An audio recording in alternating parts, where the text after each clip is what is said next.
পারমাণবিক শক্তিধর উত্তর কোরিয়া। এর নেতা কিম জং উন সরাসরি মিসাইল হামলার হুমকি দিয়েছেন যুক্তরাষ্ট্র ও ইসরায়েলের বিরুদ্ধে। তিনি শুধু তীব্র নিন্দাতেই থেমে থাকেননি, প্রকাশ্যে ইরানকে সামরিক সহায়তার আশ্বাস দিয়ে বিশ্ব রাজনীতির সমীকরণ পাল্টিয়ে দিয়েছেন। তার হাতে মজুদ থাকা অর্ধশতাধিক পারমাণবিক বোমার ছায়ায় এখন আতঙ্ক শুরু হয়েছে বিশ্ব জুড়ে। পৃথিবীর সবচেয়ে ভয়ঙ্কর অস্ত্র যেন হঠাৎ করে সক্রিয় হয়ে উঠেছে। সেটি কোনো সাধারণ বন্দুক বা মিসাইল নয়, বরং এমন এক আগুনের বলয় যা মুহূর্তের মধ্যে পুরো মানব সভ্যতাকে পুড়িয়ে দিতে পারে। আমেরিকা ও ইসরায়েল এর যৌথ বিমান হামলায় আয়াতুল্লাহ আলী খামেনি নিহত হওয়ার খবরটি দাবা নলের মতো ছড়িয়ে পড়তেই বিশ্ব কেঁপে ওঠে। এই ঘটনায় মধ্যপ্রাচ্যের উত্তেজনা চরমে পৌঁছে যায়, আর সেই শোক দ্রুতই রূপ নেয় প্রতিশোধের অগ্নি শিখায়।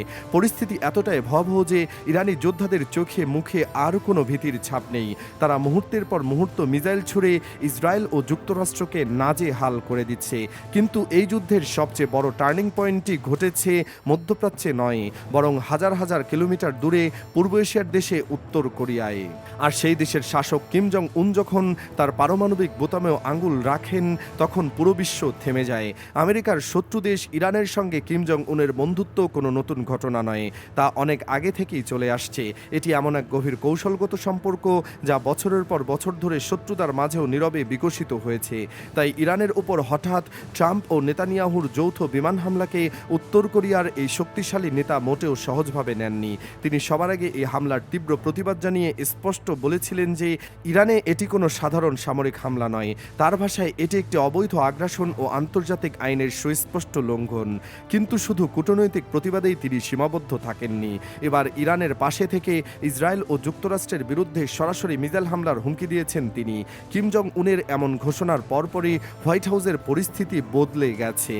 মনে হচ্ছে ট্রাম্পের কপালে চিন্তার গভীর ভাঁজ পড়েছে, কারণ এই যুদ্ধ এখন আর দ্বিপক্ষীয় নয়, এটি পরিণত হচ্ছে এক ভয়াবহ বিশ্বযুদ্ধের রূপরেখায়।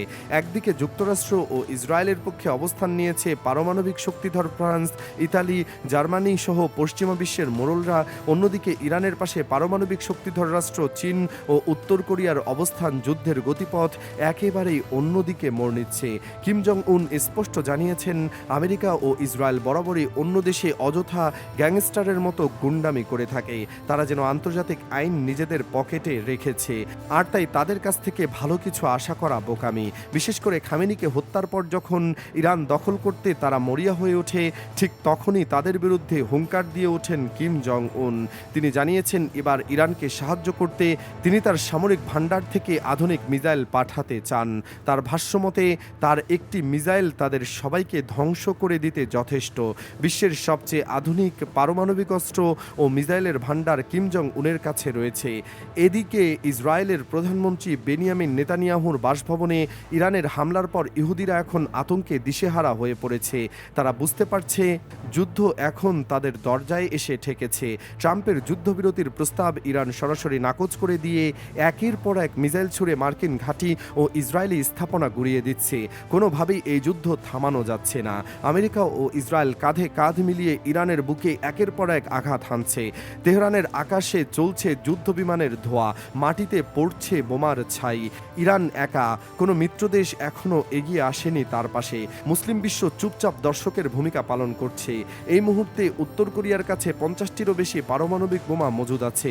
শুধু তাই নয়, প্রতি বছর আরও 6 থেকে 12টি নতুন পারমাণবিক অস্ত্র তৈরি করার সক্ষমতা তার হাতে। তার আন্তঃমহাদেশীয় ব্যালিস্টিক মিসাইল সরাসরি আমেরিকার মূল ভূখণ্ডে আঘাত হানতে পারে। ইসরায়েলকে মানচিত্র থেকে মুছে দেওয়ার ক্ষমতাও তার আছে। ভেবে দেখুন, যে পারমাণবিক বোমার ভয়ে আমেরিকা ইরানের ঘরে আগুন লাগিয়েছে, যে পারমাণবিক শক্তির আশঙ্কায় নেতানিয়াহু তেহরানের ফাইটার জেট পাঠিয়েছে, সেই একই জিনিস কিম জং উনের হাতে শুধু আছে তাই না, সেটা তিনি প্রতিদিন বাড়াচ্ছেন। আমেরিকা যাকে নিয়ে ভয় দেখাচ্ছে, সেই আসল শক্তির দিকে তারা চোখ বন্ধ করে রেখেছে। এখানেই শেষ নয়, উত্তর কোরিয়া ও ইরানের সম্পর্ক কেবল মিত্রতায় সীমাবদ্ধ ছিল না, এটি ছিল এক গভীর প্রযুক্তিগত অংশ অংশীদারিত্ব। 2003 সাল থেকে পারমাণবিক শক্তিতে সাহায্য করছে পিয়ংইয়ং। 2012 সালে দুই দেশের মধ্যে প্রযুক্তিগত সহযোগিতার আনুষ্ঠানিক চুক্তি স্বাক্ষরিত হয়। 2011 সালে একটি আন্তর্জাতিক রিপোর্টে উঠে আসে যে উত্তর কোরিয়া ইরানকে পারমাণবিক বিস্ফোরণের সিমুলেশন সফটওয়্যার পর্যন্ত বিক্রি করেছে। এই তথ্যগুলো একসাথে রাখলে যে চিত্র দাঁড়ায় সেটা ভয়ানক। ইরানকে পারমাণবিক শক্তি বানানোর পেছনে কিম জং উনের সরাসরি হাত রয়েছে বলে আন্তর্জাতিক মহলের দৃঢ় বিশ্বাস। 2025 সালের জুনে যখন ইসরায়েল প্রথমবার ইরানে সরাসরি হামলা চালিয়েছিল, তখন কিম জং উন চুপ থাকেননি। তিনি প্রকাশ্যে ইরানের সমর্থনে দাঁড়িয়েছিলেন। ইসরায়েলকে তিনি সরাসরি সন্ত্রাসী রাষ্ট্র বলেছিলেন। শুধু তাই নয়, ইসরায়েলকে তিনি ক্যান্সার বলেও সম্বোধন করেছিলেন। তার ভাষা ছিল স্পষ্ট, ইসরায়েল যতক্ষণ মধ্যপ্রাচ্যে বিদ্যমান থাকবে শান্তি ফিরবে না। এরপর সরকারি সংবাদ মাধ্যম কেসিএনএ এমন কিছু ছবি প্রকাশ করেছে যেগুলো দেখলে বোঝা যায় কিম কতটা পরিকল্পিতভাবে এগোচ্ছেন। ছবিগুলোতে দেখা যাচ্ছে তিনি তার সামরিক কমান্ডারদের সাথে নিয়ে বৈঠক করছেন, ম্যাপের ওপর নীল কালি দিচ্ছেন, তার চোখে এক ধরনের ঠান্ডা রাগ আর নিষ্ঠুর সংকল্প দেখা যায়। এই ছবিগুলো কোনো সাধারণ প্রচারণা নয়, এটি একটি সতর্কবার্তা। কিম জং উন বুঝিয়ে দিতে চাইছেন যে তিনি কোনো সাধারণ প্রতিপক্ষ নন। তিনি মাটির নিচে লুকিয়ে থাকা এক আগ্নেয়াস্ত্র, যেটি যে কোনো মুহূর্তে ফাটতে পারে। তিনি ইরানকে একা ফেলে যাচ্ছে না। তার কৌশল স্পষ্ট, আমেরিকাকে দুই ফ্রন্টে যুদ্ধ করতে বাধ্য করা, একদিকে মধ্যপ্রাচ্য, অন্যদিকে পূর্ব এশিয়া। এই পরিস্থিতিতে বিশ্বনেতারা দিশেহারা হয়ে পড়েছেন। জাতিসংঘ নীরব ভূমিকা পালন করছে। কেউ জানে না কিম জং উন কখন তার রেড বাটন টিপবেন, আর সেই বোতাম টিপলে পৃথিবীর ইতিহাস চিরতরে বদলে যাবে। মানুষ মানুষের বিরুদ্ধে দাঁড়াবে না, বরং টিকে থাকার লড়াইয়ে নেমে পড়বে। তাই প্রশ্ন হলো, মানব সভ্যতা কি এই বিলুপ্তির দ্বারপ্রান্তে এসে পৌঁছেছে, নাকি এখনও শেষ মুহূর্তের কূটনৈতিক সমাধান সম্ভব? কিম জং উনের চোখের দিকে তাকিয়ে পৃথিবী এখন শ্বাস রোধ করে অপেক্ষা করছে। এই নীরবতার ভেতরে যে ঝড় বয়ে যাচ্ছে তা হয়তো আর কেউ দেখতে পাবে না, কিন্তু এর প্রভাব সবাইকে গ্রাস করবে। এটাই হলো বাস্তবতা, এটাই হলো আজকের পৃথিবী। কিম জং উনের এই পদক্ষেপ মূলত ট্রাম্প ও নেতানিয়াহুর জন্য একটি বড় ফাঁদ। তিনি জানেন আমেরিকা দীর্ঘমেয়াদী যুদ্ধে জড়াতে চায় না, ভিয়েতনাম বা আফগানিস্তানের মতো পরাজয় আর তারা চায় না। কিন্তু উত্তর কোরিয়া যদি সরাসরি যুদ্ধে জড়িয়ে পড়ে, তবে আমেরিকার সামনে দুটি পছন্দ থাকবে, হয় পিছু হটা, নয়তো তৃতীয় বিশ্বযুদ্ধ। কিম জং উন ট্রাম্পকে এই কঠিন পথে ঠেলে দিচ্ছেন। তিনি টেরর ব্যালেন্স তৈরি করতে চান।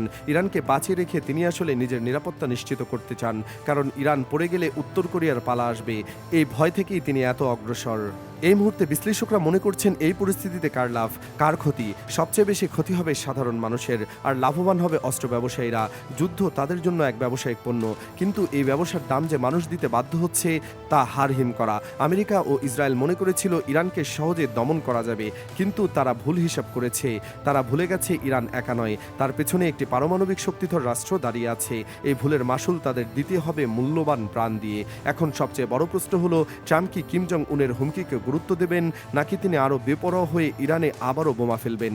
যদি ফেলেন, তবে কিম জং উন তার হুমকি বাস্তবে রূপ দেবেন কিনা তা নিয়ে কোনো সন্দেহ নেই। আর তা হলে শুরু হবে সেই চূড়ান্ত বিপদ। পৃথিবী হয়ে যাবে এমন এক জায়গা যেখানে আর কোনো বিজয়ী থাকবে না, থাকবে কেবল ধ্বংস।